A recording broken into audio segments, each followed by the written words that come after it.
Let's podcast alongside Joe Giglio. I'm Joe OVIES inside the Eford Studios, downtown Raleigh, thanks to Empire Properties and thanks to Copiers Plus.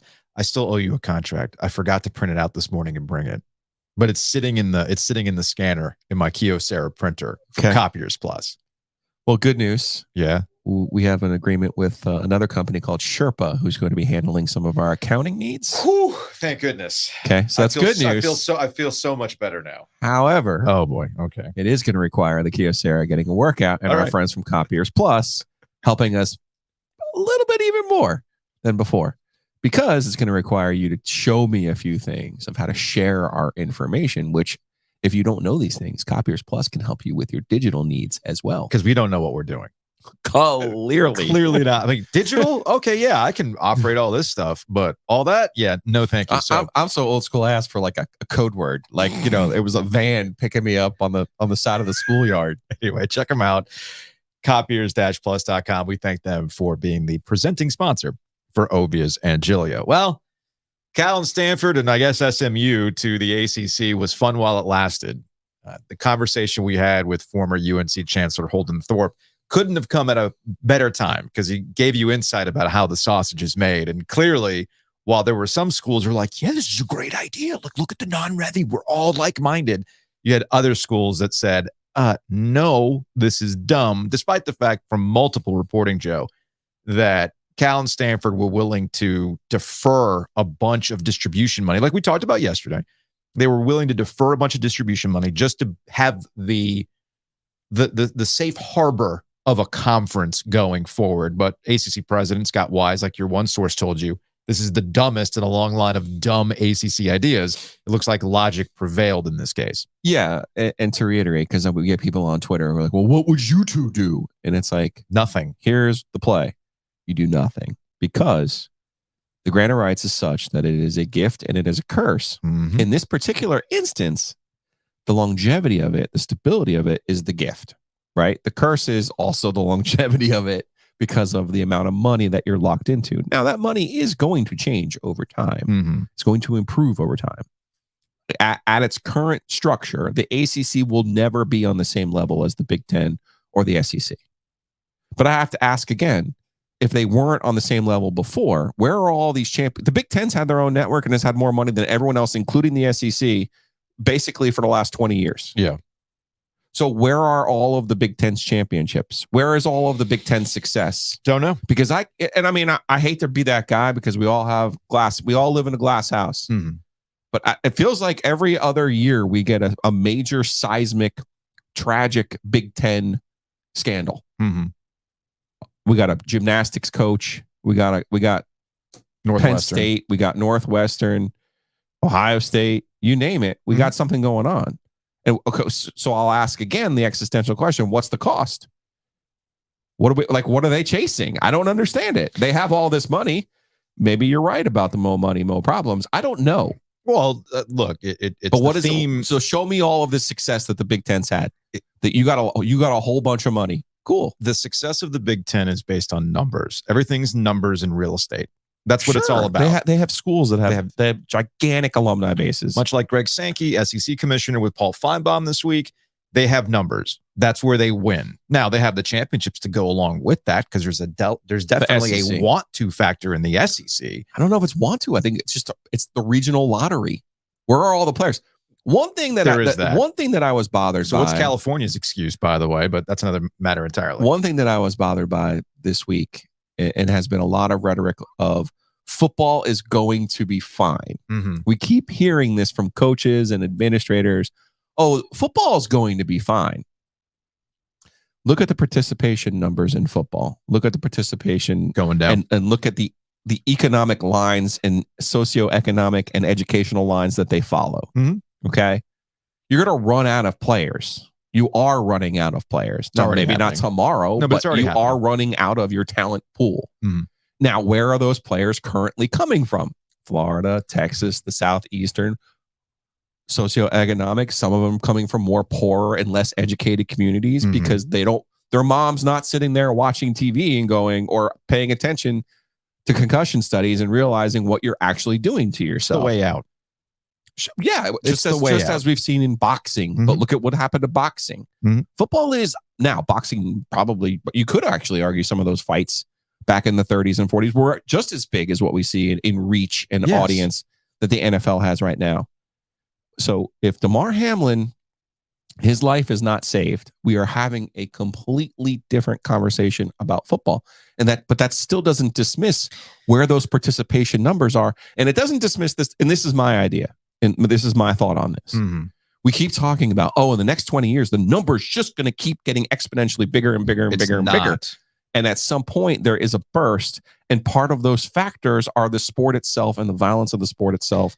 And there's just no way to make it completely safe and to convince people all of the measures that they've taken, that they've basically turned it into two-hand touch, because they have. But there's still a violent element to it. I'm going to come at it from a different angle. I'm not going to dismiss anything you said about the violence of football, but clearly there's a desire and appetite for football as a spectator sport, as entertainment. The numbers that you're talking about will diminish over time because more and more people realize the dangers of football and they don't want their kids to play. And there's an effect there that takes place over decades. Well, that's already the last 2 decades. It's happening now. Yeah. It's happening now. And there's a larger conversation about youth participation in general that goes beyond football. But that's another podcast. Okay. That's like a next summer podcast in the middle of July. I'm just saying you can't sit here and say football's going to be fine. Football's going to be fine. Football will be fine depending on what kind of football we're talking about. The NFL is going to be fine. College football, I'm not so sure about, because television executives are essentially trying to treat college football as the new de facto minor league. It's already been the case. I'm not saying anything that's wild. I'm not saying anything that's novel, but here's where I'm going with this that is novel and something that people are not talking about and they have to start talking about now. The broadcast companies, the distributors, your partners are running out of money. The cable system and how it printed money for decades dried up. ESPN is openly talking about once they get to about 50 million homes, they used to be in 110 million homes. Think about this. At one point, there were over 100 million homes that ESPN was in. That has been dropping, and the rate continues to increase. And it's got to the point where the magic number is 50 million. And that's when they're going to go to direct to consumer. And you and I are going to be paying $50 a month to watch football and other sports. And there's a reckoning coming for the money related to football. Now, again, the NFL is going to be fine. College football, they're going to have to start getting really judicious. And here's why, getting back to the start of this conversation, and why the golden handcuffs of the ACC grant of rights might actually benefit the ACC in the long run, is because we're about 5 years away from a real decision happening. Within 5 years, schools are going to find out from their conference, hey, I know we can't kick you out. For the sake of the conversation, let's go to the SEC and the Big Ten. Just go to Boston College if you want. Let's go to the two conferences. Let's go to the two conferences that are bloated right now. Go to Wake Forest. The ACC has to be taken out of this conversation as they're currently constructed because they're fine. Okay. All right. But let's go to the Big Ten. Trying to get in trouble with my people. I know. Big Ten is up to 18 teams. All right. Yeah. The SEC is up to 16 teams. All 16 teams are not in championship position. All 18 teams in the Big Ten are not in championship position. You have the Vanderbilts of the world. You have the Illinois, Rutgers, etc. There's any number of teams that you can point to going, what exactly are you doing with all this money? Now, you could say you pay them to lose because somebody has to lose in your conference. But how much should they be getting to lose? You can't kick them out because I know that's the popular conversation. Kick these teams out. You can't, because the schools will sue your ass if you try to kick them out. However, what Florida State and Clemson are ultimately right about, it's, hey, look, if we're the football schools and we're the ones that are driving viewership, we should be getting a higher cut of the money. Now, I'm against unequal revenue share because I'm against it, because that's what made the ACC in a strong position in the first place, that had Big East schools come to you. Unequal revenue share did not save the Big 12 from having Texas and Oklahoma leave for the SEC because of access and money, etc. Not that Oklahoma and Texas needed the money. So I'm against unequal revenue share on principle. However, I'm a realist and I know where these things are going. And these schools are going to be told, hey guys, so you're getting the same amount of TV money as Ohio State and Michigan? No, that's we really can't do that anymore. Because what's going to happen is that the elite level schools, when the next round of television arrangements come around, and again, that's why I say in the next 5 to 10 years, 2030 is the number I keep putting out there as the big shift in television. Some television network or some of these high level schools are all going to get together, and we're finally going to get what we've been talking about, and that is the Super League. Because this is not sustainable. For football. Yeah. It's not sustainable. The Big 10 at 18 teams is not sustainable. It's too bloated. By the way, NIL is not sustainable. Well, did you see what happened with Texas A&M? Did you see that story? No. So I'm paraphrasing here, but essentially they just shut down their 12th man plus program, their NIL program, like a subscription service that gets you, hey, keep adding money, and that's what we get the players. They ran into IRS problems.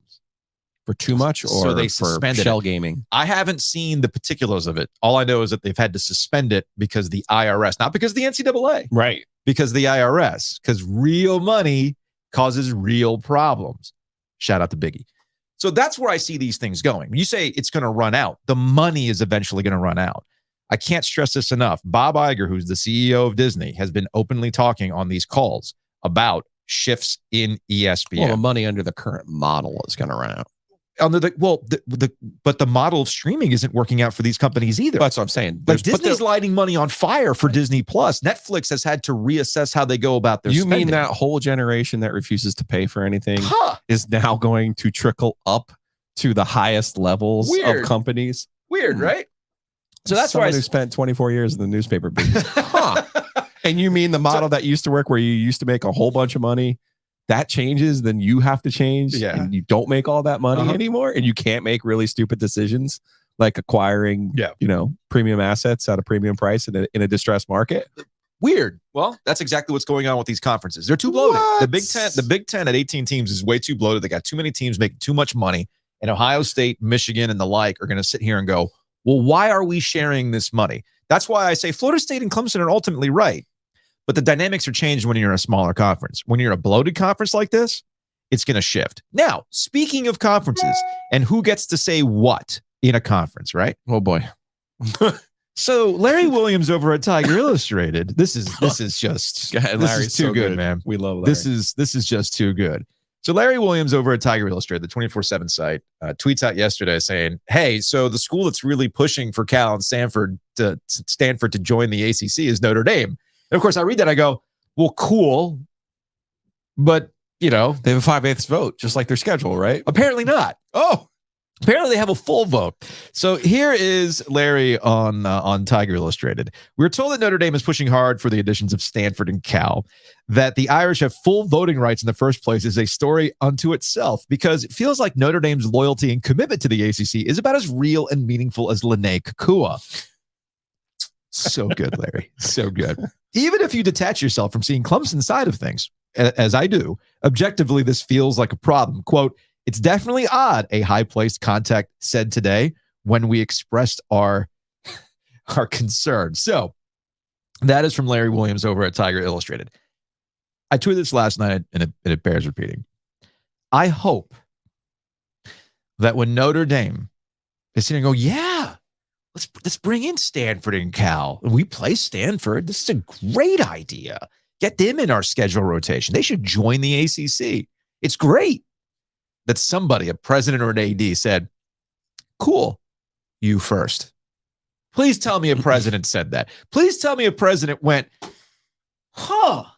so we're that good, huh? So what's stopping you from being a full-time member?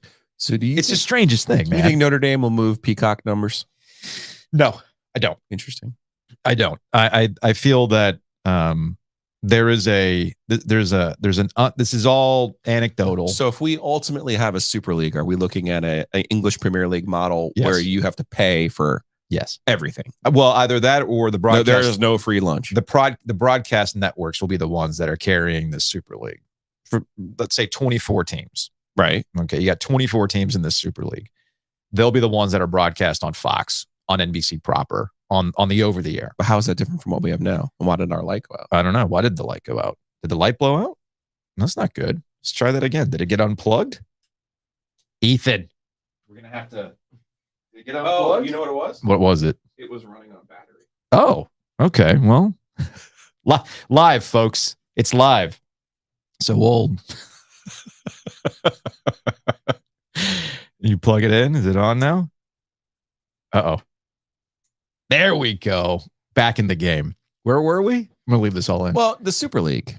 I'm saying right now with English Premier League, and if some people who don't know, like if I live in London, I can't just turn on the local BBC and watch a game. Right. You have to pay a premium, exorbitant price to watch your team. You can pay for the weekend, like a pay-per-view. Right. It's pretty wild. It is, like, I just want to buy this weekend. Yeah. Correct. So is that where you're saying we're headed to? Yes, that is where we're headed. Okay. That is where we're headed. For NFL, for this, for anything. And what Notre Dame, and maybe Notre Dame is right in waiting it out and not joining the league outright. Although I will say this, there's nothing stopping Notre Dame from joining the ACC full-time right now for the next 5 years or through 2036. And then it can leave the ACC whenever the Super League happens. They don't have to wait it out. They can join now and they can solve all these problems and get people to shut up for the next 5 to 10 years.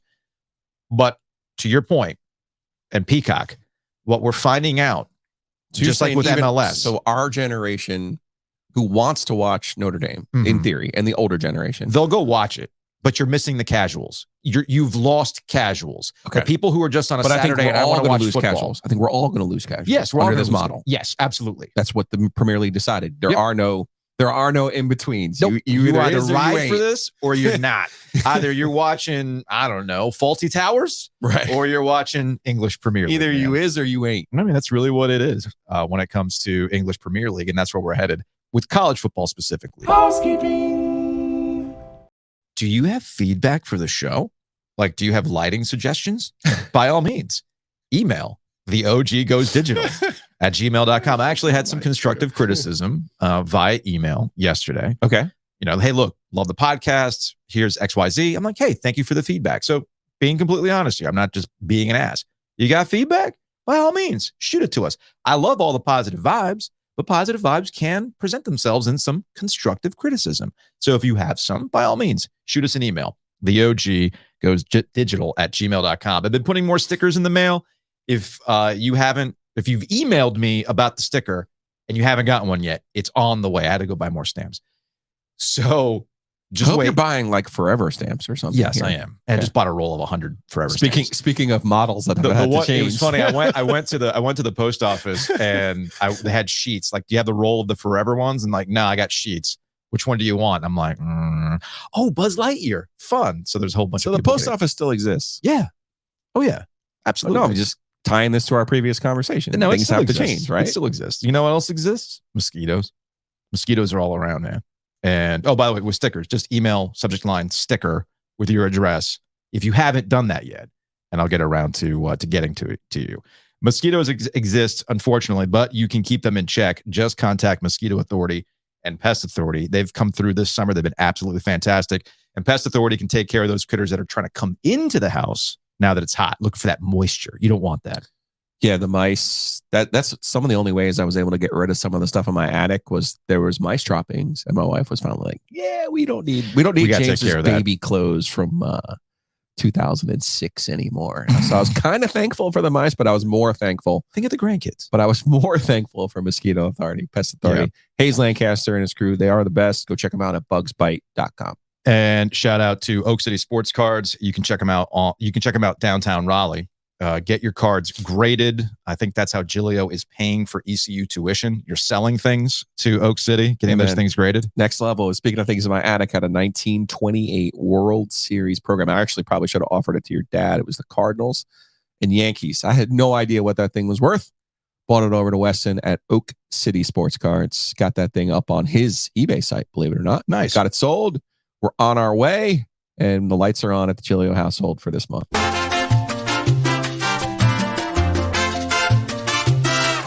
All right, joining us on the Heister Automotive Group hotline, it's our friend. Another former media guy who's out of the game, Mark Armstrong, formerly of WTVD, ABC 11, now painting your houses and various other places with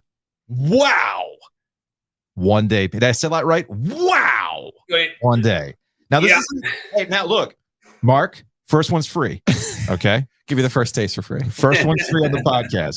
But the reason why we wanted you on, because we've been texting about this. You're a Utah guy, and we've been focused on this from the ACC perspective, and the ACC has been around for a long time, and the schools around here are the founding members of the ACC. You, on the other hand, as a Utah guy, kind of speak to the other end of this realignment stuff? A little bit of a nomad? Like, how many conferences has Utah been in? With rebrandings and changes, I can think of 4 in the past. Yeah. And can I just, with recent news events, can we just clarify that by Utah guy, you mean a man who's a fan of University of Utah? Yes. Sports? Because Utah guy takes on a different connotation over the last 24 hours or so. You're a true Ute. Yeah, you're a Ute. You're a Ute. So has this affected your fandom in any way?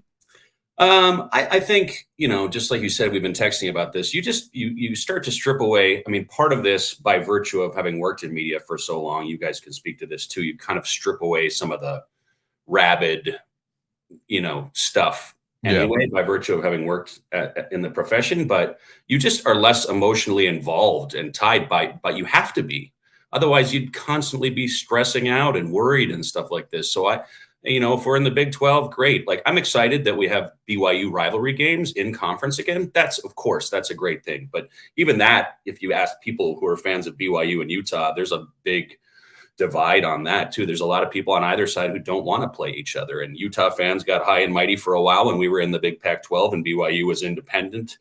And we thought we were above them and didn't need to play BYU and would rather play other more highly rated teams. But I mean, I'm like, if we're in the Big 12, great, but don't expect me to be excited about playing Baylor and Kansas State. And I don't care. I'm still going to watch Utah football games, but is there really a difference between playing Baylor and Texas Tech and Kansas State and Arizona State and Arizona and Cal? Like, I mean, there's like a regional, at least Pac-12, I felt like we were in the right region. And like with the Mountain West, I feel like we're in the right region. And, I guess, so then you'd say, well, you should be excited about playing Colorado. I also don't care about playing Colorado. And I think that's reflexive, kind of putting my hand up when they try to make a rivalry, manufacturing a rivalry. I mean, nobody in college who's college fans wants to be told who their rival is. You know who your rival is. Pitt and Carolina. That's right. Just Bubba Cunningham's been telling us about that sweet, sweet Pitt. Although that played out in basketball the last couple of years, for being real. Yeah. So what you're getting at here is you're still going to ride for Utah. You're still going to be a Ute, but because I'm going to push back on this idea you're not that rabid unless you're just acting on Twitter. Because I see your tweets, dude. I'm glad you circled back to that. No, I mean, I do. And part of that though was not strategic. That's too strong a word. But when you're working as a sportscaster in a very tribal area like we know this is, right? Mm-hmm. Everybody's always suspecting that secretly you're in the bag for this school or that school. So I took the tack of, no, here's my school. And you can see how much I care about. Mm-hmm. This is where my fandom lies, right? So I thought that was a good way to just kind of delineate myself from, and you still get accused of it anyway. So it's a pointless exercise. But that was why I was really overt. But I think you've seen over the years, I've probably gotten a little less so with Utah. Mm-hmm. I mean, 3 and 4 years ago, I was ranting into the night, Pac-12 after dark, all caps. And that's not as frequent anymore, I think. Or maybe it's just because I've gotten conditioned to success too. I mean, football success. There is that. Yeah. I mean, come on. Yeah. So that I just, if we're winning games, that's what I expect now. And before it was always a coin flip. Also, your body clock has shifted now that you're no longer doing 11 o'clock sports, right? That's right. Yes, it definitely has. I mean, I used to not go to bed until about 2:30 in the morning, like go to bed, meaning sleep. Mm-hmm. And that's perfect for Pac-12 after dark. I could not tell you. Yeah, I used to love it. I used to love it seeing that at 11 o'clock kickoff. I'm like, I'm all about it. And now that would be a stretch, especially the way we play. We don't usually play, Rose Bowls accepted. We usually are more grinded out type team. And that's hard to stay awake for sometimes if the game is already in the bag one way or the other. We were just talking about the future of TV and the future of sports on TV. And I'm curious with your perspective. Joe, we've got a super league going here that'll be English Premier League style where you have to pay for everything. What do you think the future of sports on TV looks like? I think we have to be as cynical as humanly possible that people are going to try and squeeze every last dollar at the direct expense of the fans out of the product. Mm-hmm. And I mean, you use the term casuals in context of soccer. That's actually a term that's used derogatorily. Like, are you a fan or are you a casual? And I think that's maybe how it progresses here too, in terms of the people who are pulling the levers of this stuff. They don't care about casual fans, and they don't care about hardcore fans either. They care about the bottom line. That's it. So, I mean, I have the most cynical view possible. Whatever is going to best serve the corporations and least serve the fans is what we're going to do. Huh. Do you work for one? At any point, did you work for a large corporation that does these types of things? I don't know. You miss any of this shit or no? I don't miss the mechanics of doing the job at all. I'd be lying if I said I don't sometimes miss just concerning myself with sports for a living. Yeah. Dealing with customers, most of whom are fantastic, is great. There are some who aren't so fantastic. Those are the days I'm like, I used to just talk about sports for 2.5 minutes. Charlie, where's Bridget? Yeah, where's Charlie Mickens when I need him most? Show up with a TV camera and try and disarm this situation a little or something like that. But no, I don't miss, I love the fact that if I go to a game now, when the game ends, I'm out, man. That's not when the work starts. That part is fantastic. And just, I find myself watching probably 50% less than I did before, just by virtue of not having a professional responsibility to do it. I will say this, and maybe you're better suited to answer this question because you're completely out. I will admit that in the last 3 months, as this has been, we've been trying to get this thing going, how much stuff you don't pay attention to, or like the casuals versus the hardcores. Casual fans, what you come to find out is, yeah, they'll sample a game from time to time, but they're not living it on Twitter constantly. They're not living it in these conversations where you think every single move is like the biggest thing. Like, for instance, the Panthers training camp stuff. I know you probably don't miss Panthers training camp. Going out to Walmart and then trying to make chicken salad out of that stuff, right? Yeah. I mean, that was a fun little. There was an Austrian restaurant in Spartanburg named Gerhard's. That was a tradition for me in game day, Charlie, and we would post up there. I miss Gerhard's. I do not miss standing in the Spartanburg heat at Wofford College. No. Yeah. Okay. Yeah, but my point is that, when you're living it every day, you're thinking, all right, well, Bryce Young had like 2 picks today, but he recovered a little bit later on. But most people, the first time they actually going to check out Bryce Young this upcoming season will be in the what is it, the preseason game on Sunday or whatever it is. And they see that first series, and then they might not even watch that. They'll just wait for week 1 to finally get their eyes on Bryce Young, and it kind of recalibrates, how you feel about this stuff. Yeah, it's the benefit of perspective for sure. Yeah. When you're outside, I mean, because it has so little bearing on my life. When you're doing it for your profession, of course, that's your life. But when you're not, the outcome of these games or these little storylines from day to day just have absolutely no material difference to my life. So, all right. So you're going to super tweet, or X or whatever it is, for some Utah football here. You ready? Are they going to be any good this year? Where'd they show up in the Coaches Bowl? I haven't even looked at. 14, I think, is where we were. Yeah, we should be good. Our quarterback, Cam Rising, the long-haired desperado, should be. We're hearing he will be recovered from his ACL that he suffered in the last Rose Bowl. So, listen, we're forever, for eternity, we are champions of the Pac-12. So that's a pretty cool thing to hang your hat on. Now we're going to roll into the truck stop conference and show them what's what too. Get yourself a Stuckey's pecan log, and you'll be good to go. All right, Mark. Appreciate it, man. It's good catching up. All right. See you guys. That's Mark Armstrong, former TVD sports anchor. I would like to go to a Utah BYU football game. It looks gorgeous. Oh, it looks absolutely gorgeous out there. And yes, I've never been to Utah. Have I been to Utah? I've been to Nevada. Yes, I have been to Utah. I've been to Colorado. Again, I'm the same person yesterday that didn't understand like where Blacksburg was on a map. So, some of us don't have maps. Recall the old Miss America.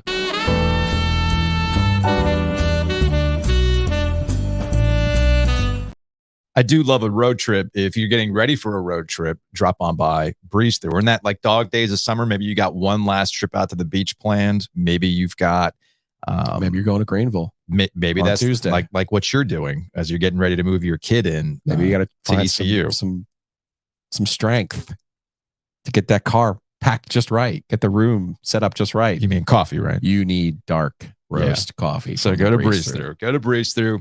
You got the $20 there right today. lifetime refill tumblers. We'll try to give one out later today on Mixtape. Pool Road. We haven't given one away yet. I actually heard from our listener, one of our listeners, Jason. You made it difficult. Well, he was not mad intentionally. He was mad at me because he's like, you couldn't give me Fresh Prince. Oh, I was like, I thought you would know Sublime, just like I thought Andrew yesterday would know Fresh Prince. Yeah, gonna find out if people know what the deal is today. I'm telling you, it's the cadence. It's throwing people. It must be the case. That must be the case. Regardless, it's not like we're putting a clock on them. Drop by Breeze Through, and we're actually going to be doing a show from a Breeze Through beer cave in about a month. I'm very excited. From the cave. Also, Butcher's Market. Check them out. Locations across the triangle. I know people have been true believers in the steak and cheese sandwich. Keep doing it. Awesome. Love to see that. But also understand that with tailgating season coming around with football, they got all your tailgating needs. They got the seasoning. They got marinades. They have, most importantly, the meat. The meat, but all the other things that go along with it. They've got it at Butcher's Market. It's not just that case. They got a bunch of other stuff too. Sides, beer as well. Really good beer selection. So go check out the Butcher's Market. So I mentioned when we were talking with Mark, we were talking about the Carolina Panthers, and we finally hit that point in training camp where it's getting real. Oh, because they got their scrimmages. They got their joint practices with the New York Jets. That started this week. You got Hard Knocks coming on down too. So I might actually check out Hard Knocks next week. I watched last week's. I watched the first one. I didn't watch it. It's heavy on Aaron Rodgers. Aaron. Of course it is. As one would expect. Of course it is. Of course that's the case. But speaking of Aaron Rodgers, he met with the media and he was asked if he had anything to say to Bryce Young, the rookie quarterback. Here's this guy who's been on a journey. He had his ayahuasca tea. He's done his dark retreat. You know, he's lived this life, man. Did he impart any deep wisdom to Bryce Young? Be gentle with yourself. It's a long journey. It feels like every little snap and practice is the end of the world if it doesn't go right. It's not true. It's a long journey. But hold on to your confidence and enjoying the ride, enjoying little things every day. I think he's got a great head on his shoulders, and he'll be just fine. He'll be just fine. Be gentle with yourself. You know what? Aaron Rodgers isn't wrong there. Be gentle on yourself, man. It's all good. We'll say this about the Panthers. They continue to do an excellent job positioning Bryce Young as somebody who is absolutely lovable.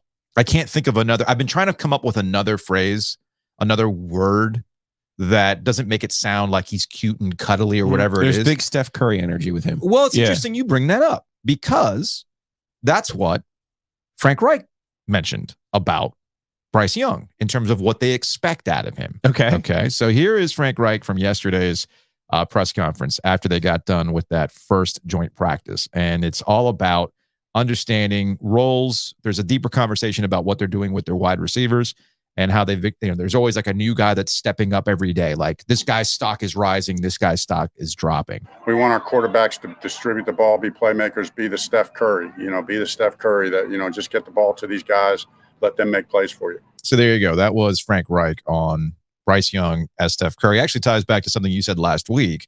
And what do you expect out of Bryce Young in year one? Pocket Mahomes, like little tiny Mahomes, all that stuff that gets everybody to roll their eyes. No, that's not it. It's like, they have an offensive line, continuity on the offensive line that should protect him. Now it's the gamble on veteran wide receivers stepping up and putting Bryce Young in position to succeed. And that's what he's getting at essentially. Our friend Darren Gant actually asked Frank Reich about that earlier in the week. Essentially, for context here, Hayden Hurst was the guy that saw most of your guy, Hayden Hurst, saw most of the action, right? And Gant asked him a question about is he kind of like your number one? But Reich had an interesting response to that. Frank, when you guys were kind of designing what you wanted the passing game to look like, does Hayden almost become like that number one receiver since there's not that quote unquote true number one among this group? Yeah. So Darren, that's well said. And I would even add this to what you're saying. We really design it so that we have a different number one receiver on every play.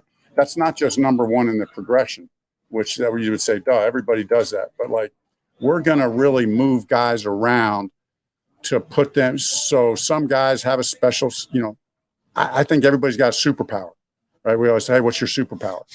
And put guys in position to use their superpower. Maybe they can't, maybe there's one or two routes that they run better or just have a better feel or instinct for. So let's put him in position to run that, use that superpower on that route, on that play. He's our number one receiver. On this one, it's Hayden, and mix it up like that. So there you go. There's Frank Reich on how they're rotating through their wide receivers. Use your superpowers. I'm telling you, this whole entire offseason, I am a certified Panthers hater. Mm-hmm. Certified. You have been for a while. From day one, have been a certified Panthers hater. Everything they've done in this offseason, I've loved. I've loved every bit of it. Mm-hmm. I just don't see them failing this year. I see them winning this division. I see them making the playoffs. And what I see, again, is I think the problem comes down the road. And we've seen this before. And last year, they were 7-10 last year? Yeah. We've seen this before. Like it's kind of sort of easy to go from 7-10 to 10-7. It's not that hard. It's not. You just have to basically take care of your business against the crappy teams, which they absolutely did not do. They never did. Rule. The reason why Matt Rule is no longer the coach for a variety of reasons. That he just couldn't take care of business against the teams you're supposed to take care of business. Yeah. So I think they can pretty easily pop to that top of that division, win the division, make the playoffs, probably lose their playoff game, and people will be like, "Okay, what's next?" Right? Because think about the recent number one picks, and what I think of as Joe Burrow, and how he was hurt his first year. The Bengals weren't good. Then all of a sudden, he shows up in this freaking Super Bowl, Joe. Like, I don't expect to see Bryce Young in the Super Bowl anytime soon. But I do think the Bills, I do think the Panthers, the Bills South now, are, I think they're going to be a consistent, as long as Frank Reich's there, and as long as this group is together, I think they're going to be a consistent team that doesn't beat itself, but also there aren't going to be a whole lot of wows, in my opinion. I don't see a whole lot of wows on the offensive side of the football. That's fine. That's not how Bill Belichick has literally made a living as considered to be the GOAT by saying, let the other team beat itself. You don't have to win games because your opponent will lose. So there's certainly a value in that. I just don't think you're good. They're not going to pop, in my opinion, but I think they are going to be steady Eddie, and they're not going to say stupid things. Young's got a great personality. Frank Reich has a great worldview from where he is now. He's 63 years old. Yeah. This isn't a young guy coming in trying to cut his teeth. This is a guy trying to apply all of the lessons that he's learned all along the way to try to make a run at this thing in a way he never had at Indianapolis, quite frankly, because they had 6 different quarterbacks in 6 years, right? I don't have the stats in front. Well, they also bet on the wrong QBs. That's fine, but he's looking at this like, hey, this is not a young guy going in somewhere, full of piss and vinegar, being like, I'm going to do this, I'm going to do that, I'm going to disrupt. This is a guy going, I've learned these lessons. I've hired some really good people around me. We've made some smart moves in free agency and in the draft. Yes. And we have a team that right now can compete and be in the playoffs. My concern is I don't see them making the next step. So I'm already hitting the fast forward button on this year. Yeah. But everything they've done this year has been spot on. It's interesting. I was reading, it's no longer the Football Outsiders Almanac. Okay. It's, that group apparently got shut down because, hey, private equity. Florida State, be careful with private equity. They might insert a chat bot to be your coach and then shut you down because you had to pivot to video. I'm just saying. So Football Outsiders, I don't think exists anymore. So the editor, Aaron Schatz, ended up leaving for like Fantasy Draft Network or whatever. But they put out the Almanac, and I'm a huge fan of the Football Outsiders Almanac. They've been used many times in the old office. Yes. Yeah, for a variety of reasons. Yes. I was going to say, you saw my stack of Football Outsiders. Very handy. So I recently purchased the PDF version of this new iteration of the Almanac, and I was reading the Panthers blurb this past week. And I almost got upset because they spent half of this blurb trying to retcon Matt Rule as a head coach. Now, the ultimate point is true, right? Because there's a couple things can be true at once with the Carolina Panthers over the last couple of years. We can point to Matt Rule's head coaching ability at the NFL being the reason why they had a losing record in close games. I forgot what the old Bill Voth record was in the Panthers under Matt Rule and what the record was under close. I don't have it in front of me. But they didn't win close games. Why didn't they? Well, because they would do boneheaded things. They didn't know how to run a 2-minute drill. They would settle for 63-yard field goals. They didn't practice it. It was like clock management was a disaster. Just a lot of like, why did you do this? Okay. But what the Almanac pointed out that I could not disagree with is that between Matt Rule and Scott Fitterer, the general manager, they made really sound decisions on some key pieces that Frank Reich gets to work with right now. Yeah. All right. Whether it's a Quanu, whether it's defensive back pairings, et cetera. Right. But they never got risky with the quarterback. Right. Where they did get risky was on taking flyers on guys that didn't pan out somewhere else. For instance, Teddy Bridgewater, Sam Darnold, Baker Mayfield. Although the Teddy Bridgewater conversation is a different conversation, in my opinion. So they bet wrong. And that's a similarity between Frank Reich and Matt Rule, though, in that they both found themselves unemployed at their franchises because they made the wrong bets on QBs. Now, some of that is in your control. Some of it is out of your control. All right. You're impugning Frank Reich here. Frank Reich, this is what I was getting at. Because his record with a rotating cast of quarterbacks was superior. It was superior, but they knew that the quarterbacks were not the answers at the end of the day. They were taking risks on old quarterbacks having one last thing in the tank. It didn't exactly pan out. He couldn't do anything about Andrew Luck. All right. That's a Jim Irsay problem, not a Frank Reich problem. But what do we have? We have Phillip Rivers. Went 11-5 with the Phillip. With the Phillip, what they do with Matt Ryan last year? That was a disaster. Well, he was 3-5-1. He got fired after. He got fired after that. 9 games. Matt Ryan did not play that many games. He did. 9-8 was with Wentz. Okay, the year before. But that was a wrong bet on Wentz having something left in the tank still, because there was all sorts of issues here.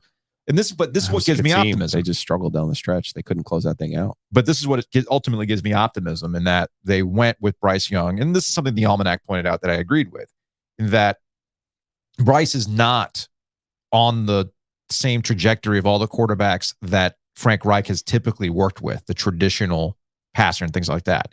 But what Bryce Young, and this ties it back to the receivers and being the Steph Curry, what Frank Reich ultimately wants is somebody who's going to make the right decisions. And what have we always heard about Bryce Young? High to side. Next level intelligence. Next level intelligence. And that's ultimately why I think it's going to work out in the long run, because they've got the right pieces in place. They're not sexy, but they got the right pieces in place, and they should, with that division, be able to take care of it and win that division. So back to the Panthers and how everything is just kind of happy and hunky-dory, and why Bryce Young is just adorable. Panthers put this out yesterday, and it was titled, "When Your Bestie Just Won't Let You Win." And this is a back and forth with Bryce Young at the podium with a teammate. I'm sorry. There's someone that's a little rude that looks like it's just interjecting, but Brian Burns from BB Love Entertainment. I have a question. How's it, being on a team with a guy such as Brian Burns? Like, let us know about that. Yeah. I think that it's just great when you have a locker room and a group of guys that, we're all bought in, and we all care about the team, we all get along so well. Like, it's a great concept. And we're like one player away from that, of us just really being like just a complete, we all love each other. It's just a great locker room. There's just that one guy that's just there. And which guy? I think people.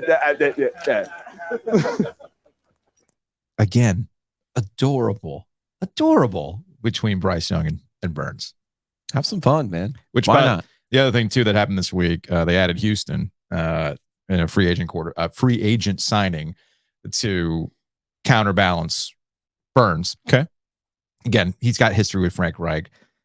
All this just kind of illustrating the point. The moves for the Carolina Panthers so far this year have been the right moves, in my opinion. Now it's just a matter of getting out to week 1 and seeing where this thing goes. Oh, one other thing about vibes. Snoop Dogg just played at Walnut Creek. Yes. And I guess he's in Charlotte for at whatever the pavilion is out in Charlotte. Okay.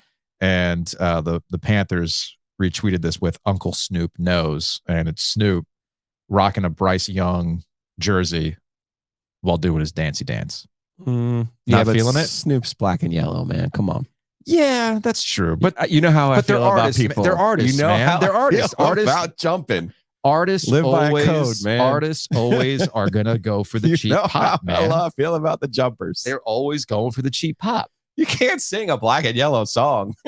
What? and then try to rep anyone else. Well, everyone would respect it. Speaking of which, do I have time to go pull this up in terms of who you're repping? For instance, Steve Smith is with the Panthers. Yeah. He's helping out with social media. He's on the broadcast for the preseason with Taylor Zarzer. He should be doing it with Taylor. Yeah, he's doing all that stuff. But, I guess he has his places to go and people to see and everything else. So I was on Twitter and here it is. I can pull it up real quick. You have Brooke Pryor, our friend from ESPN who covers the Steelers. And she pointed out, hey, they'll let anyone be a ball boy at Steelers camp. And there's Steve Smith rocking that black and yellow. So what do you have to say about that, Joe? I'm okay with the athlete. It's himself. Okay. Because he played for what? Played for the Ravens. Yeah. And, and the Panthers. And the Panthers. But he's now Ravens and Steelers. So what do we got going on here? Okay. Buddy might be a G for Mike Tomlin. Everybody loves Isn't Mike everybody? Tomlin. Everybody loves Mike Tomlin. Except the Pittsburgh media.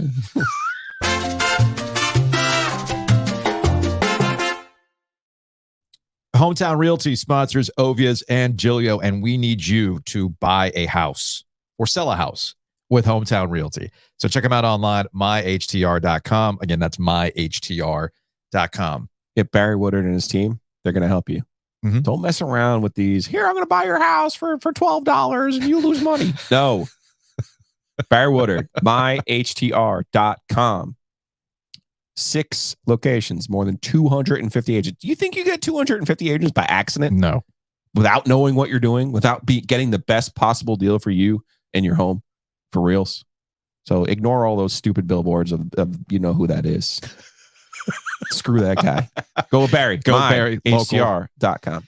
Speaking of local, Whitaker and Hamer, they've got law offices across North Carolina. Check them out online at wh.lawyer. Maybe they can do a contract where you can get somebody like Snoop Dogg saying you can only wear your team. Only rep your team. You can only rep your team when you go on concerts. None of these cheap pops.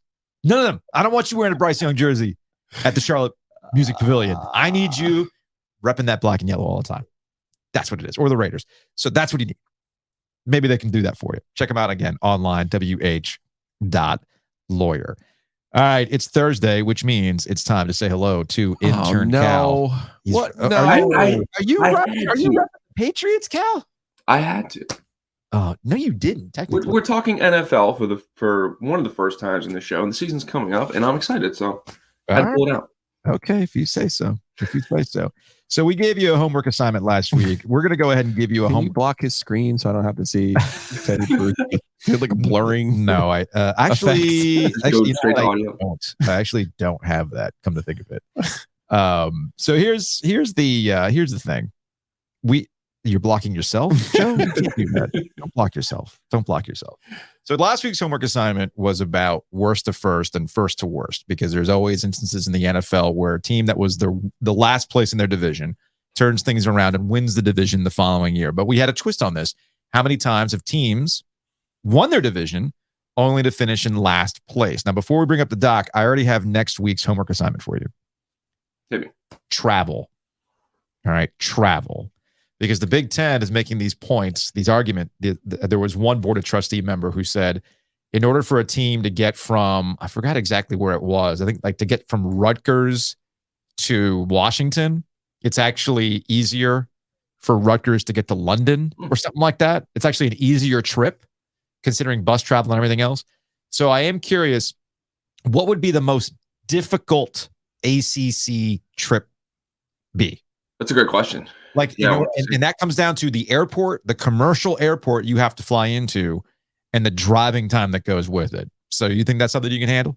For sure. Yeah, that sounds really interesting with realignment, being on the horizon, and the Pac-12 only having 4 teams now. So, with all those changes, that's an interesting question. Right. So we'll make that work. All right. So let's bring up this document that you worked on. First to worst and worst to first in NFL season. I actually like the way this got abbreviated for the FTW and what the I can't say that word because I think YouTube might get mad at me if I say that word. WTF. So here's what the largest gap is. Pretty fascinating.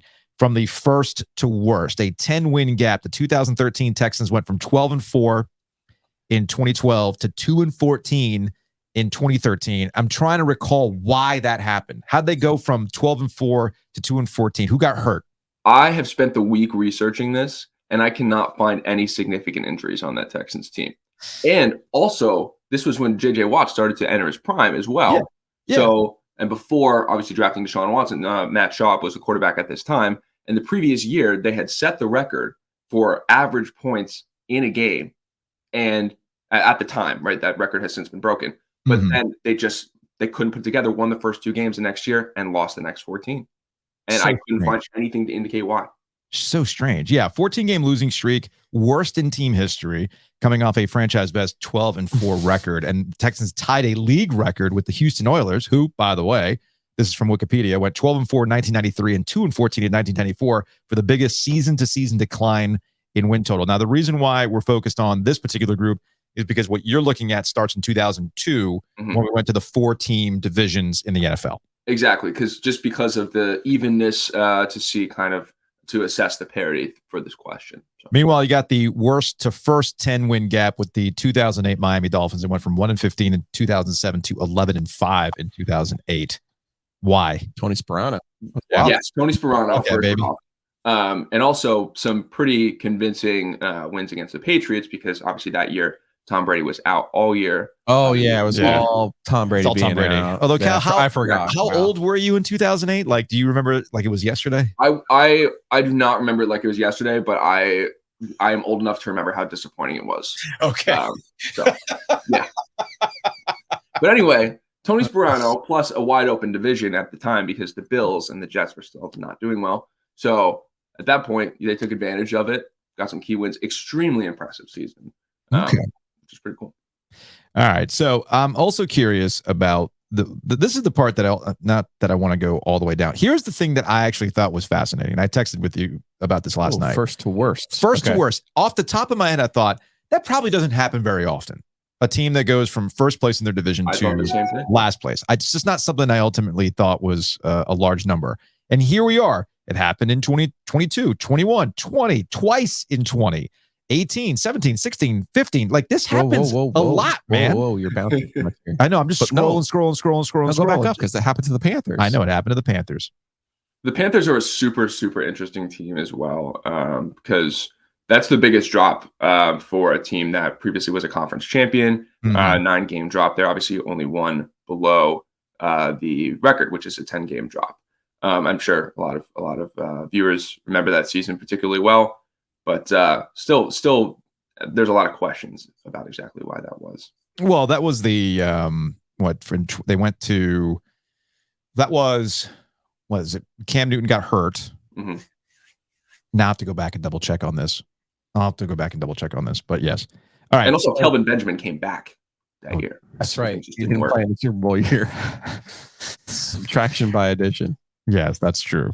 So you were also surprised by the amount of teams that have actually had this happen to them? I was, and I think I was really expecting these categories to be completely dominated by the NFC East. And while the NFC East does lead in those areas, it's not as much of a lead as I thought was going to exist. The NFC West also has experienced a lot of turmoil. So I thought that was pretty interesting how it's spread out throughout the league. For opposite reasons, though. I mean, the East, anybody could win. Exactly. Because they're all bad, or we're all bad. In the West, they were all pretty good. And it was just whose turn was it that year to be the best team from the West? Exactly. Yeah. I went back and I looked. I forgot. And maybe because I blacked it out with the Panthers. That was just a Super Bowl hangover. Just the hangover. It was the hangover. They lost in the Super Bowl. You'll remember, Cam Newton didn't go for the fumble, all that stuff. Yeah, Kelvin Benjamin got hurt, whatever. But that was a Super Bowl hangover. And then the Panthers tried to make a comeback, of course, the following year. I think it was the following year Cam Newton ends up getting popped in the shoulder. And then the rest is history. If off the top of my head, because I'm really, really terrible with this stuff when it comes to memory. That's why Al Gore invented Google. All right. So let's get to the worst to first. Yes. Which is the thing that everybody focuses on. 18 of the last 20 years, we've had at least one team go from worst to first. Yes. And the Bengals are, the hot name in there, obviously, because of Joe Burrow and everything else. Now, this is the part. Cal, your chart. Don't make me start double checking your charts, Cal. What did we miss? Jaguars. The Jaguars? Last year. Oh, yeah. And the Jaguars did do that, didn't they? Oh. Uh-oh. There we go. Here, I'll add it right here. I've been I'll add it right here. Joe says Jags. So there you go. We'll just put that in bold underline. 2022. Joe says so we've corrected the document. Well, that's weird though. The Bengals had what can we connect a few dots here? The Bengals had the number 1 pick. Weird. Somehow, Funny how that works. The Jaguars had the number 1 pick. Somehow went from worst to first, and now the Panthers technically tied for second, but also worst in the division, so they could go from worst to first with the number 1 pick. Now, without looking, the division that has these worst to firsts happen more often than not. Without looking, yeah. So it's the NFC East there. Second is the NFC South, not the AFC East, because the Patriots have just won it for 100 years in a row. Exactly. The NFC East is coastal chaos. It is the coastal division of the NFL. They run through this, man, and it's like people limping to the finish line too. These are not dominant teams that are winning the NFC Philly East. Last year. It's just somebody has to win it. Yeah. A lot of years, it's like worst to first is going from 3-13 to 7-9 or 8-8. So first in this case is not exactly a compliment as it would be like the 2008 Dolphins. It's not. It is not. It is not. All right, man. Good stuff as always. I'm looking forward to travel agent intern Cal as one of our what are you going to wear next week? I don't know. I'll think about it. I'll come up with something else to aggravate you guys. Oh, he's going to wear a Kihei Clark jersey. Ooh. I would never buy a Kihei Clark jersey. I was going to say, get out of here. All right, later, Cal. Intern Cal here on OVIES and Giglio.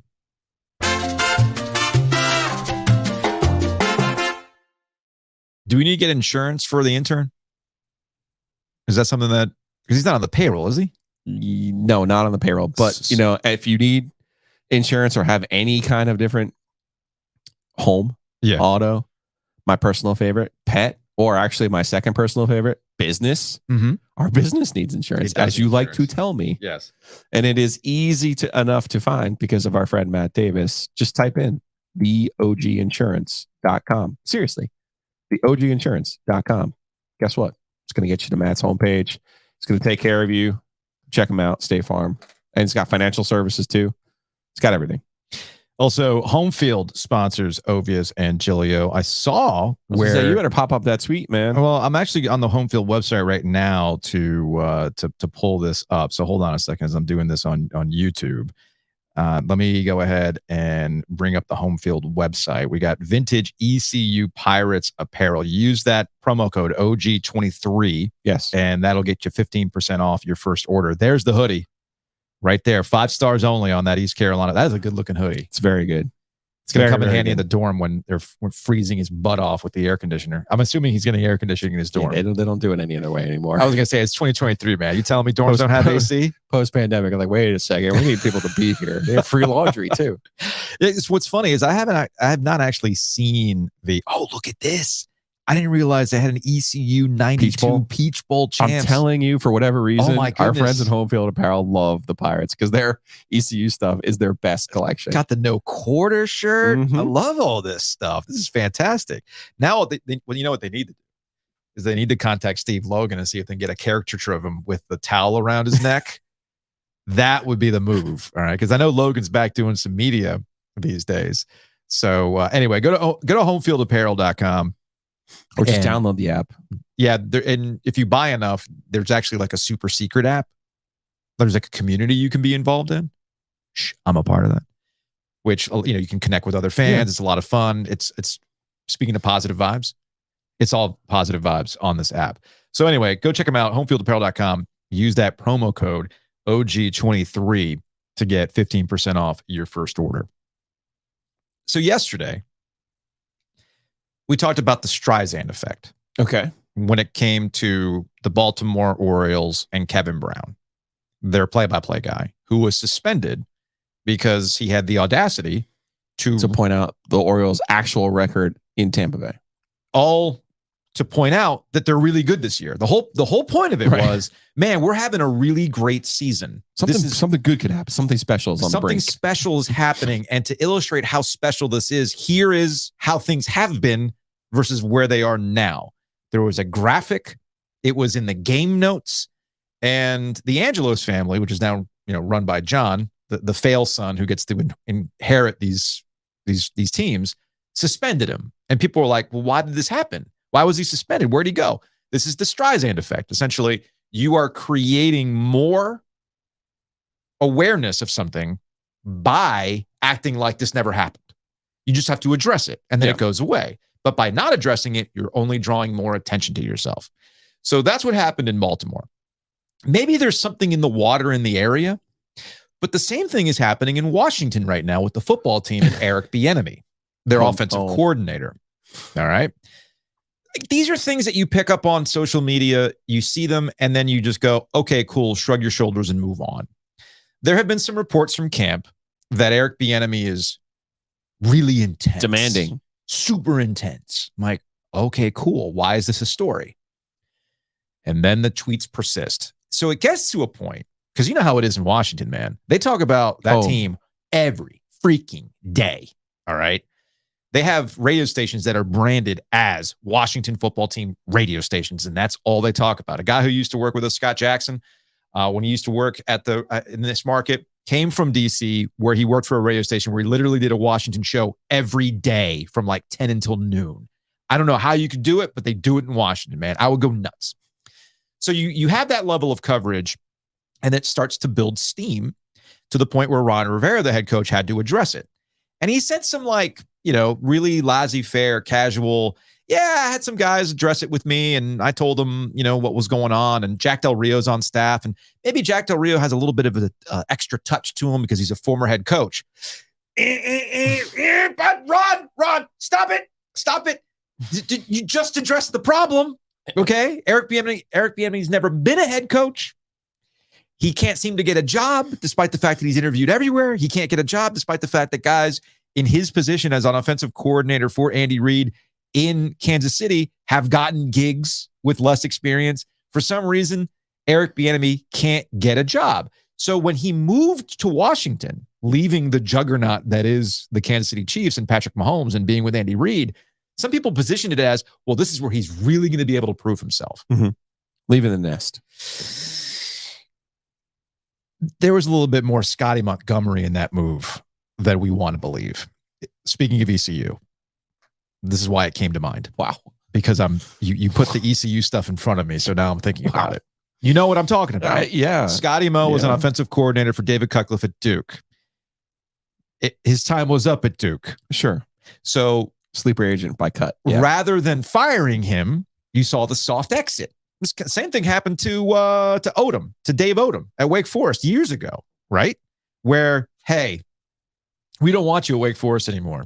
So he had the little quiet exit where he went to South Carolina and they won a bunch of NITs. NIT beast, man. Legend. Beast. So Scotty Montgomery had the quiet exit and he took the head coaching job at ECU. And of course, we know that was a disaster.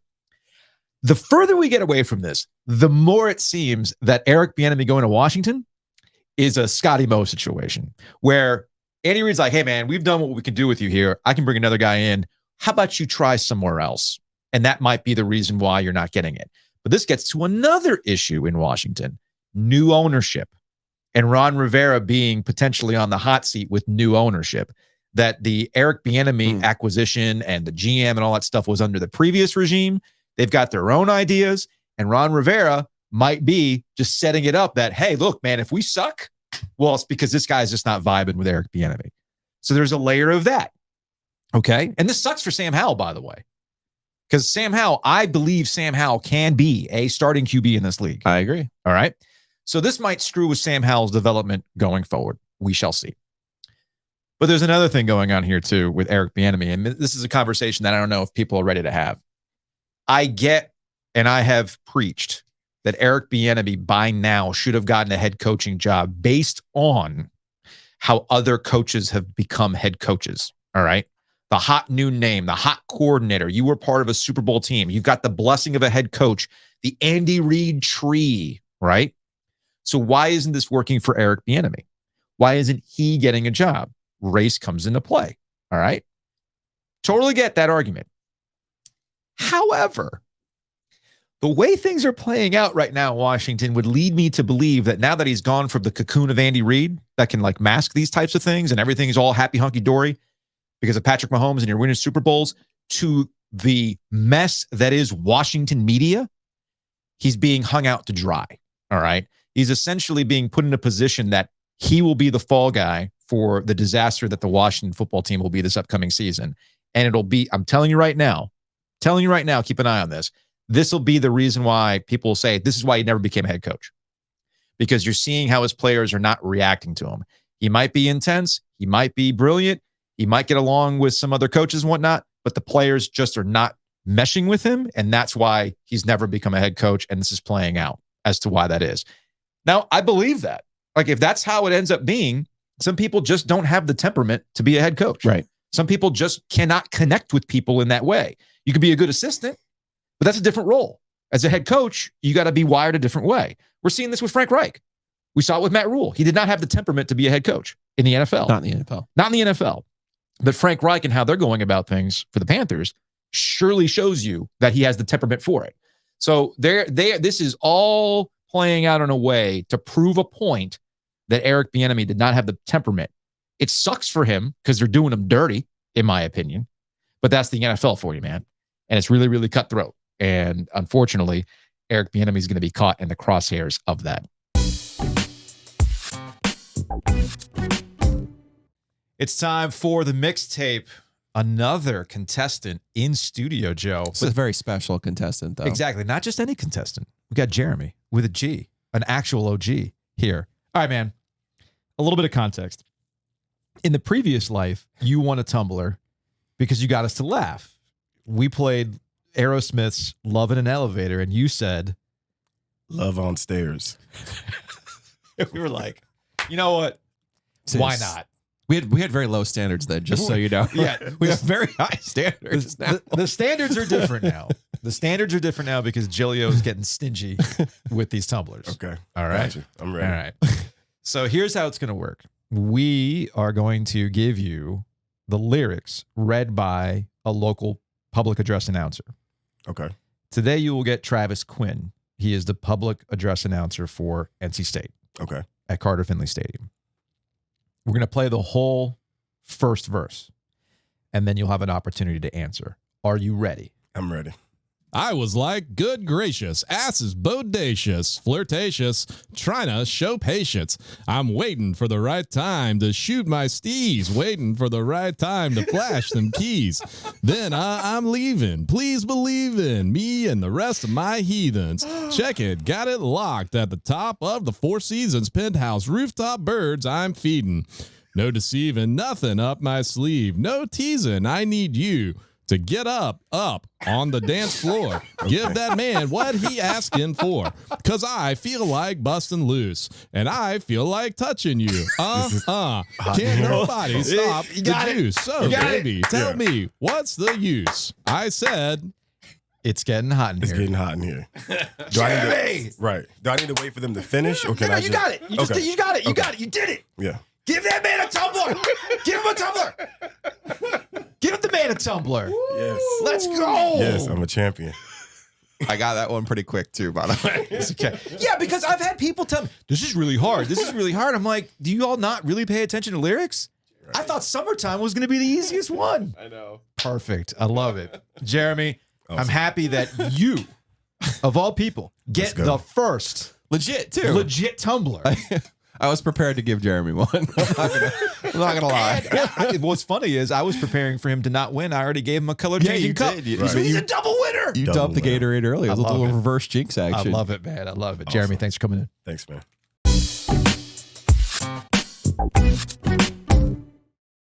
So hyped we had a winner. I had faith in Jeremy. Yeah. He knew it too. He knew it like 15 seconds and he's like, yeah, I got that. I had faith in Jeremy. I got it. Like, I totally got that. True OG. I love that. Love that we finally gave out a tumbler. We have 3 left. We have a few more to do. 3 left. I might have to hit up Travis and wait again to do some other songs, by the way. Because I have 6 total. We will need a football theme for September, October. All right. That works. Also, I have another voice for us to use. Oh, it's more of an accent. Okay. Yes. All right. You can tell me off air.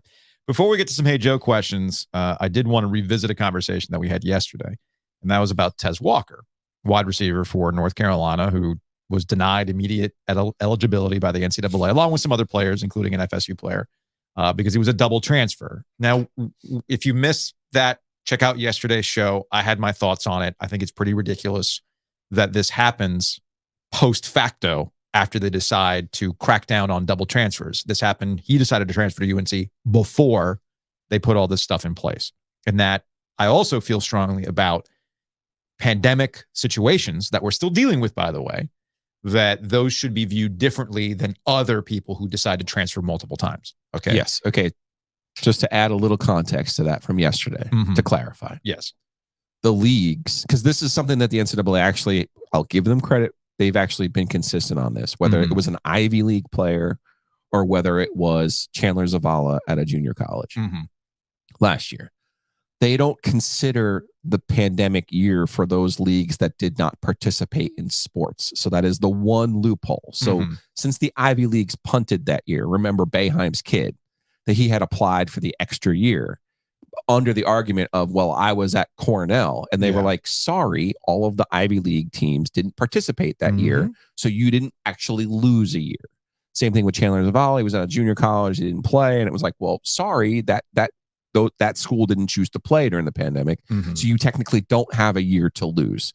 So what they're saying to Walker here is something similar, not in terms of eligibility, but what they're trying to remain consistent with is, okay, you were at Central, and he's trying to say that year can't count, right? Count.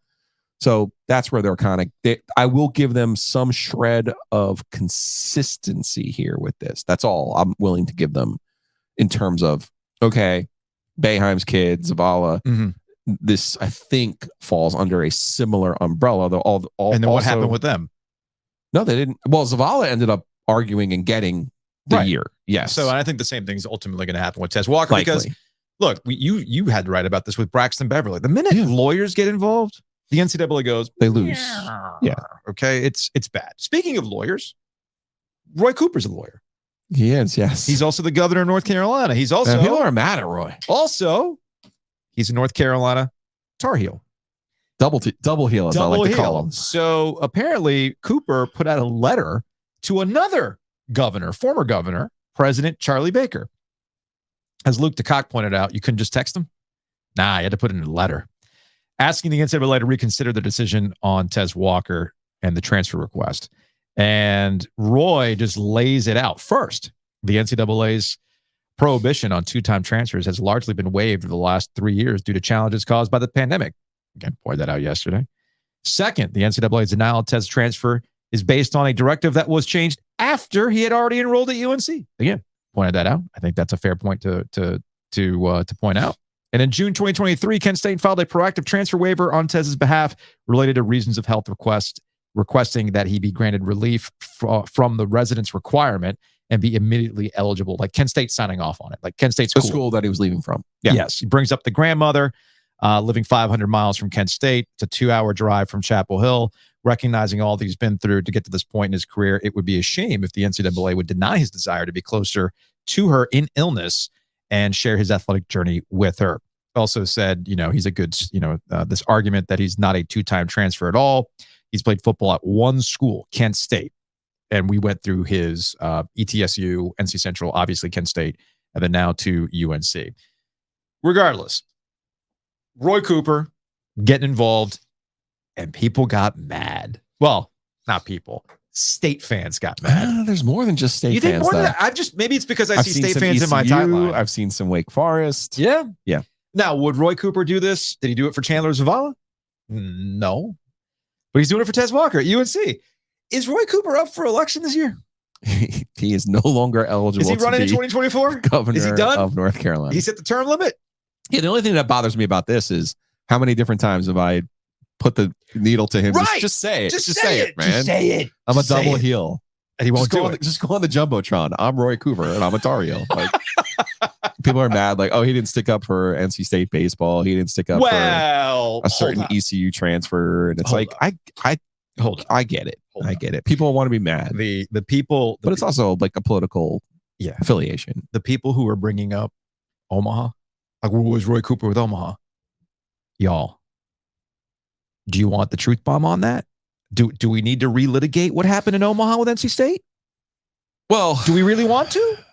we can, I guess. But I mean, I would just suffice the answer to be he was dealing with the pandemic here. And that's always the thing in full transparency. Like when he spends time with us, he's always like sensitive to, well, why are you spending time with the Joes when you should be governing the state? Do you know? Right? Do you know the logistical hoops we have to jump through just for 5 minutes with the governor? And I get that, So, but I'm yeah, sensitive. He's handling things to people being like, well, you should be governing the state. Okay, fine. Yeah. And there's a fine line from him having time to express his opinion on something that's frivolous sometimes with us, but we also ask him all serious questions as well.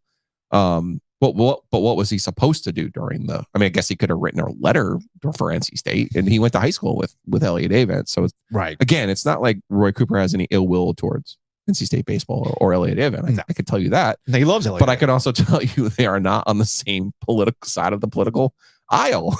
I can promise you that. And what were we really pushing at that time, and what did NC State not do? Okay, Correct. yeah, okay, Correct. about that. Anyway. That's why I said I don't think people really want to have that conversation. So let's get back to the fun and frivolity and answer some Hey Joe questions. It's brought to you by Oakwood Pizza Box. Check them out, oakwoodpizzabox.com. Get your order in. They deliver, but the experience truly is to go to Oakwood Pizza Box, have an Narragansett. I think there's a Blanton's hanging out in the back there too if you want to get a shot of bourbon while you wait for your pizza. Anthony does great stuff. And get that special one with jalapeno and the honey. Jalapeno, pepperoni, honey. Dude. That's a fantastic. Get it on the square. He doesn't serve it, but you can ask for it. Oh, I got it on the square. You can ask for it. You can ask for it? Does that annoy him? No. Oh, okay, because I've got it on the square. Okay, so yeah, get it on the square. That's the move. All right, let's answer some Hey Joe questions, shall we? From our friend William Needham Finley IV, when he's not on that island with Ja Rule, will we be able to get? Would we be able to bet on how long it takes ESPN to run out of money on ESPN Bet, their new betting site, which launches? ESPN's never running out of money. They might not make as much money. There we go. But they're never running out of money. This. You're not losing money. You're not making as much money as you used to make. Yeah, that's all that is. That's all it is. You're just not making as much money as you used to. From Joseph Ochoa. Hey, Joe, what's the video game you played recently that made you channel your inner Danny Glover? I'm too old for this shit. I can tell you, actually, the game that I played that made me feel old was Fortnite. When Fortnite was at its peak and my kids were obsessed with playing it, I'm like, okay, cool. I used to play a lot of Halo. I used to play a lot of Call of Duty. Here's this shooter that you're running around on a battle royale map. I'll give it a go. No, I never felt older. Like I was like an old man yelling at the cloud, like, these controls suck. Why do I have to build a staircase? Why are they built? Like, I don't get it. Like, what's going on here? I've never felt older. So I stick to the rivers and lakes that I'm used to, like Zelda, as I'm currently plowing through Tears of the Kingdom. I'm glad you bring up Fortnite. Yeah. Because I feel like Fortnite is the modern day analogy for college sports. Okay. Hey, I'm going to spend all this money on these skins. Well, do they help you win? No, they don't. But I have all these V-Bucks and I spent all these V-Bucks. But do they make you better? Nope.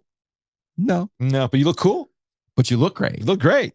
I got a little backpack with a lightsaber. So Florida State, you are Fortnite. I see what you're doing there. You got more money than the rest of the ACC. Maybe you just I see what you're doing there. Maybe scope a little bit better. Maybe shoot a little bit better. From Loco, where instead of adding bad fits and bad markets, is it better to dissolve the league, reform without the dead weight, and Notre Dame, 8 to 10 schools, see what they get in the open market, or merge with the Big 12? Because all indications is that Phillips is clueless. No, Phillips is not clueless. Phillips is pointing to the grant of rights. That's what's keeping the league together. What you're advocating for is something that we've talked about in the past, and that is Big East 2.0. That essentially the ACC becomes a like-minded conference that is basketball focused. If that's what you want, it will not include the football schools. It will be, and it might not even include North Carolina, by the way. It will be the schools that are, like-minded private schools that play basketball. Yeah. Big East 2.0. The Mad Men option of dissolving and starting your own thing, I think they've talked about that. Mm-hmm. I don't think they can legally pull it off. I think that's kind of why it hasn't happened yet. And that's probably the case. So, and we'll close on this. Oh, hi, it's YouTube running these things. So I'll go to the YouTube comment section on our conversation with Holden Thorpe, former chancellor at North Carolina. I actually enjoy our YouTube comments. Yes. I mean, I might regret saying that. But No, most of our YouTube comments are good. This is from Jay Ray. This interview was savage. This podcast has quickly become an elite form of local sports journal. Elite. Glad to still have you guys. And a lot of folks have pointed out, hey man, glad you guys are doing this podcast and everything else. This is from Ziad, I believe that's how you pronounce the username. Because FSU draws top 10 in viewership, even on down years, the granted rights agreement is signed because the commissioner promised the ACC network that was supposed to fill the revenue gap, as well as Notre Dame joining, which would allow to renegotiate the TV deal. So now that the ACC is the worst Power 5 conference, it's not, but whatever.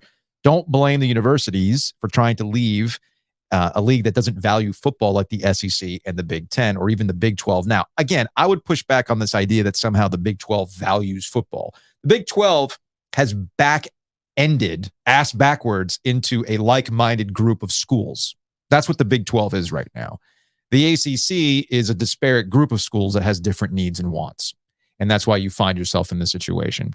And we'll go back to the start of this conversation. We'll close the podcast on this. It's time to start thinking about what's going to happen in the SEC and the Big Ten with the bloat and how they go about this and how we are setting ourselves up for that Super League. It's as simple as that. It's funny to me. TCU, kind of sort of lucked into a national championship game. They did. Okay, but why? Because Oklahoma and Texas weren't good. Mm-hmm. So they had access to the playoff. Yeah. Right? So we have this romantic view of the Big 12 right now, or whatever number they're going to be, based on TCU being in the championship game. I just need you to use your brain just a little bit here, because TCU, by the way, didn't win. TCU, by the way, completely and totally embarrassed, run out of the effing building in the final. Okay. Clemson has 2 of these things in the last 6 years. So if Clemson had just won the national title, we would be talking about, oh my God, the ACC is so great. Financially, the difference between the Big 12, Big 20, Big 40, and the ACC is negligible. Okay. To the point where the ACC is actually going to pass them once the Raycom deal is gone as well, by the way. So I just want to see what happens to the Big 12. I want to see what happens to the ACC. This is the part people are confusing right now. Oh, the ACC is last. Oh, people watch Florida State games. No, they don't. When I was growing up, Florida State and Miami was the game in college football. It was. That game is like not even on TV anymore. Like that's how bad it's gotten to be. Yeah. Oh, the time you lost to Jacksonville State? Oh, like 2 years ago? It was on ESPN Plus. Okay. Or no, ACC Network Plus. So it was on Network Plus? So just stop with your everybody watches every game of Florida State. Yes, when you're the Labor Day game against Notre Dame, when you're the Labor Day game against LSU, at some point you got to start recognizing maybe the opponent, just like tennis, the strength of the opponent matters. Does that mean Florida State has no value? Of course not. Does that mean Florida State shouldn't be upset or seek something better for them? Of course they should. But to sit here and act like Florida State is 1990, 1989, like it's not who you are anymore. You're not the guy in the stands reading a book. Yes, I get that. But you're also not Bobby Bowden breathing, blazing fire. One last point about Florida State as we end this show. First of all, you were a women's college. Yeah, you were a women's college. Okay. And do you know how you made your bones with Bobby Bowden? How? You told people anytime, anywhere. Yes. Did you tell people? Did Bobby Bowden go around? Do you have a turf cemetery that says, "Oh, Oklahoma spent $70 million more than we did, and so we couldn't compete against them"? Oh my God, Northwestern gets more money than we do. We can't compete against them. No, the effing motto was anytime, anywhere.